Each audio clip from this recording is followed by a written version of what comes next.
इसी गंभीरता के साथ। देखिए, आरोप पत्र जारी करेंगे या नहीं करेंगे तो स्टेट यूनिट निर्णय करेगा, परंतु मैंने आज आरोप लगा ही दिए, जवाब देना चाहिए उनको। क्या बाकी रखा है? सारी बातें बताई है।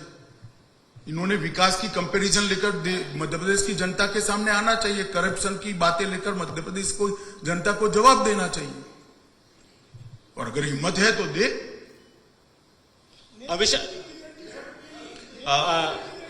रविंद्र जैन जी। गृह मंत्री जी, मैं रविंद्र जैन हूं और अग्निवाण में यहाँ संपादक हूं। आपने आज कहा अभी कि मध्य प्रदेश के मुख्यमंत्री अति मेहनती, जो आपने उल्लेख किया, निश्चित तौर पर परिश्रमी। क्या यह सही है कि अगले चुनाव में यदि आपको बहुमत मिलता है तो शिवराज जी ही मुख्यमंत्री रहेंगे? देखो, यह ऐसा है, शिवराज जी मुख्यमंत्री है ही, और पार्टी का काम आप क्यों करने लगे हो? हमारी पार्टी का काम है, हम तय करेंगे। चलिए, अमित शाह जी, अभी शिवराज जी मुख्यमंत्री ही है और हम चुनाव में हैं। पार्टी का काम करेगी। मेरा आप सभी से अनुरोध है कि मोदी जी और शिवराज जी के नेतृत्व में जो कुछ हुआ है, कृपया जनता पर पहुंचाइए, तो विकास का एजेंडे पर चुनाव सेटराइट हो, और कांग्रेस भी अपने विकास की बात करती है तो उसको भी पहुंचाइए। अनिल गुप्ता जी, अनिल जी।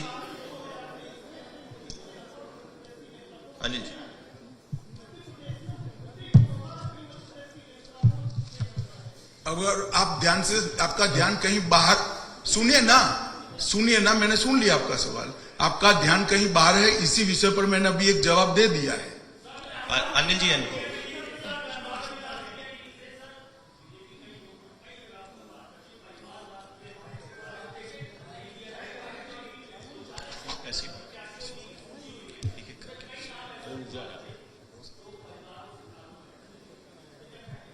देखिए, परिवारवाद की बात हम जो करते हैं, पार्टी की मलकियत की बात करते हैं। आप क्या कह सकते हैं कि भारतीय जनता पार्टी मध्य प्रदेश की मलकियत कोई परिवार की है? आप मुझे बताइए, समाजवादी पार्टी उत्तर प्रदेश, मैं नेताओं के नाम लेना नहीं चाहता, कांग्रेस पार्टी, डीएमके पार्टी, शिवसेना, उद्धव गुट। परिवारवाद का मतलब है सरकार और शासन में एक ही परिवार के व्यक्ति आएंगे, इसका नाम परिवार है। कहीं इक्का दुक्का किसी के परिवारजन को योग्यता के आधार पर टिकट दिया, इसको करके आप परिवारवाद का मुद्दा डाइल्यूट मत करिए। परिवारवाद जहर है। जब पार्टियां परिवार की मलकियत बनती है तो डेमोक्रेसी के अंदर नीचे से जो लोग आते हैं उनके लिए क्या स्थान होता है? अटल जी किसके बेटे थे? मोदी जी किसके बेटे थे? राजनाथ सिंह जी किसके बेटे थे? मैं पार्टी का अध्यक्ष बना, मेरे परिवार का कोई राजनीतिक बैकग्राउंड नहीं था। नड्डा जी पार्टी के अध्यक्ष बने, कोई बैकग्राउंड नहीं है। शिवराज जी का बैकग्राउंड क्या है?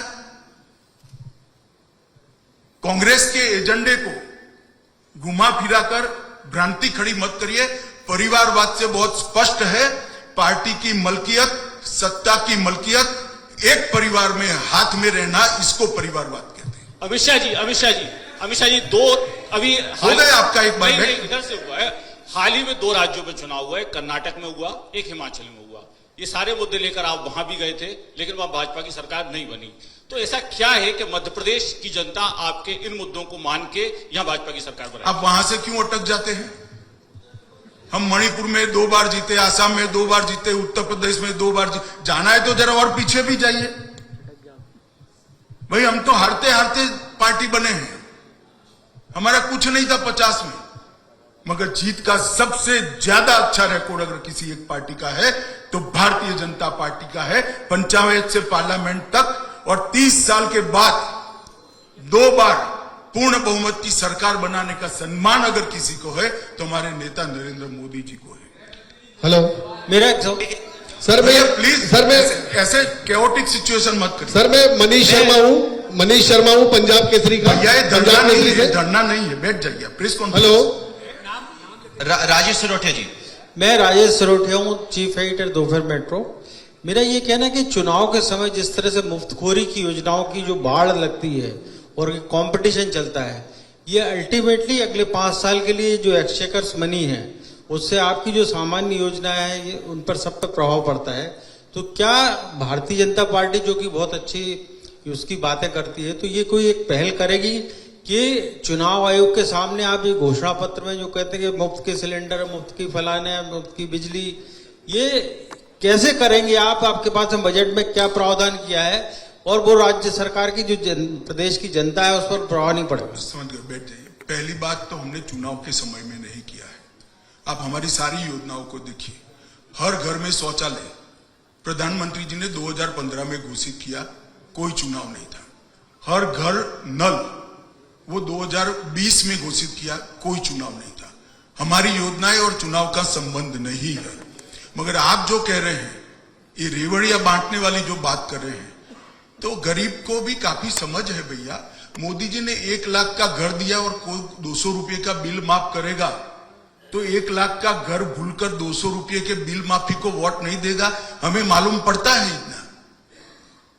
और हम सस्टेनेबल ग्रोथ को और लाइफस्टाइल को अपग्रेड करने में विश्वास रखते हैं। ये हमारा फर्म विश्वास है कि गरीब को गरीबी की अवस्था से बाहर निकालना और उसकी आय को बढ़ाना, ये दोनों को ध्यान में रखकर नरेंद्र मोदी जी ने सारी योजनाओं को बनाया है। हमारी राज्य सरकारों ने सारी योजनाओं को बनाया है और इस पर हम फर्मली आगे बढ़ रहे हैं। सर, मैं मनीष शर्मा हूं पंजाब केसरी से। मेरा प्रश्न है, बहन जी बाद में आप पूछेगा। मेरा प्रश्न है, इसके बाद आप पूछेगा। सर मेरा प्रश्न है, कांग्रेस पर आपने चौतरफा हमले किए और कहा कि आपकी सरकार ने डेवलपमेंट किया है। कांग्रेस का कहना है कि जब उन्होंने मध्य प्रदेश छोड़ा था दिग्विजय सिंह के समय, जब बहुत कम कर्जा था, आज मध्य प्रदेश सरकार पर कई गुना कर्जा है। तो आप बता सकते हैं कि जब दिग्विजय सिंह ने मध्य प्रदेश छोड़ा था और आपकी सरकार बनी, तब कितना कर्जा था और अब कितना कर्जा है? आपका अभ्यास जरा कच्चा है, आप कांग्रेस की बात में आ गए हैं। बजट की रकम जो है, बजट का जो आकार है, इसके अनुपात में, प्रतिशत में हमारा कर्जा कम है। बजट बढ़ता है तो कर्जा लेने की क्षमता बढ़ती है। ये अर्थतंत्र का सिद्धांत है। आप जरा किसी अर्थशास्त्री के साथ बैठिएगा तो मुझसे ज्यादा अच्छा समझा देगा। धनंजय जी, नवदुनिया। नहीं, बहन जी को जी विजय दीदी।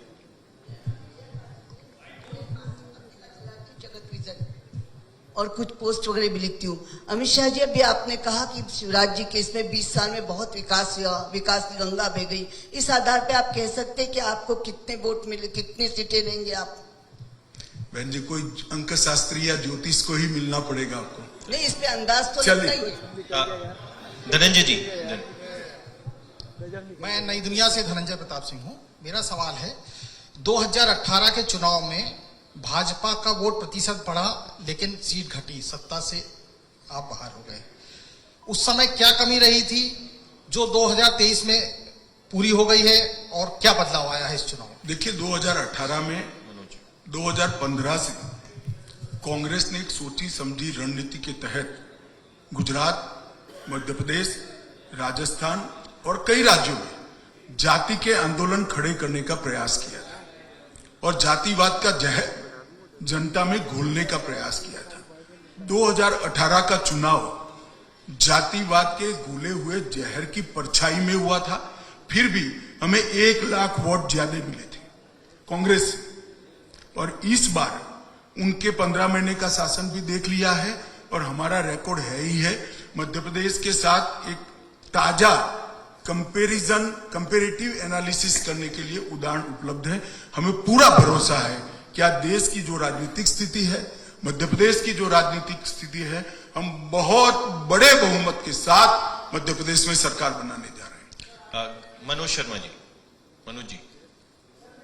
सर, मैं मनोज शर्मा हूं सर, न्यूज 18 से। आज प्रेस कॉन्फ्रेंस में आपने जिनका सबसे ज्यादा बार जिक्र किया, पूर्व मुख्यमंत्री दिग्विजय सिंह आरोप लगा रहे हैं कि मध्य प्रदेश में नू हरियाणा की तरह बीजेपी दंगों की प्लानिंग कर रही है। चलिए, दिग्विजय सिंह को ऐसी आगाहियां करने का स्वभाव है। जो आदमी के मन में होता है ऐसी ही बात मुंह से निकलती है। 1 महीने बाद दिग्विजय को पूछ लेना कि दंगा क्यों नहीं हुआ। सर, गृहमंत्री जी। सुनील शर्मा जी, प्रदेश। गृहमंत्री जी, मेरा एक सवाल है। 1 मिनट, मैं हेमेंद्र शर्मा हूं आज तक से। हेमंत जी बैठिए ना, एक मिनट सुनील जी का, फिर उसके बाद आते हैं सुनील जी बोलिए, बिना माइक के बोलिए। गणेश जी अब आप पूछिए। अरे यार, मैं मध्य प्रदेश आऊं इसमें आपको क्या आपत्ति है? भले आदमी ऐसा क्यों करते हो? जहां चूड़ा हुए वहां मैं हमेशा जाता हूं। आपके पास ठीक से रिकॉर्ड उपलब्ध नहीं है, मेरी ऑफिस आपको भेज देगी। गृहमंत्री जी, हेमंत जी, गृहमंत्री जी, मैं हेमेंद्र शर्मा हूं। पिछले 20 साल से मध्य प्रदेश में भारतीय जनता पार्टी की सरकार है और 9 साल में केंद्र में जो है आपकी सरकार है। आपने कमलनाथ के खिलाफ ऑगस्टा वेस्टलैंड से लेकर के मोजर बेयर वगैरह सभी जो स्कैम्स हैं उनके बारे में एलिगेशंस लगाए। तो क्या चीज है जो रोक रही है केंद्र में सरकार को और मध्य प्रदेश में भारतीय जनता पार्टी की सरकार को उनके खिलाफ एक्शन लेने में? नहीं, एक्शन देखिए, हमने कभी भी पॉलिटिकल वेंडेटा से एक्शन नहीं लिए।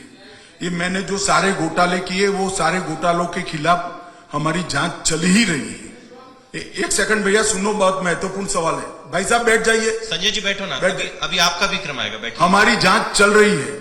आप कांग्रेस के नेता का, किसी भी नेता का भाषण सुनिएगा तो हाय तौबा मिलेगी एजेंसियों के दुरुपयोग की। वो जांच है, मगर जांच की एक गति होती है और जांच कोर्ट के नियमों के अनुसार होती है। इसमें एक समय लगता है। अगर ये स्पॉन्सर है कमलनाथ जी का सवाल, कमलनाथ जी ने स्पॉन्सर किया है, तो उनको ऐसी गलती नहीं करनी चाहिए थी, क्योंकि इससे जांच की गति भी तेज हो सकती है। गणेश जी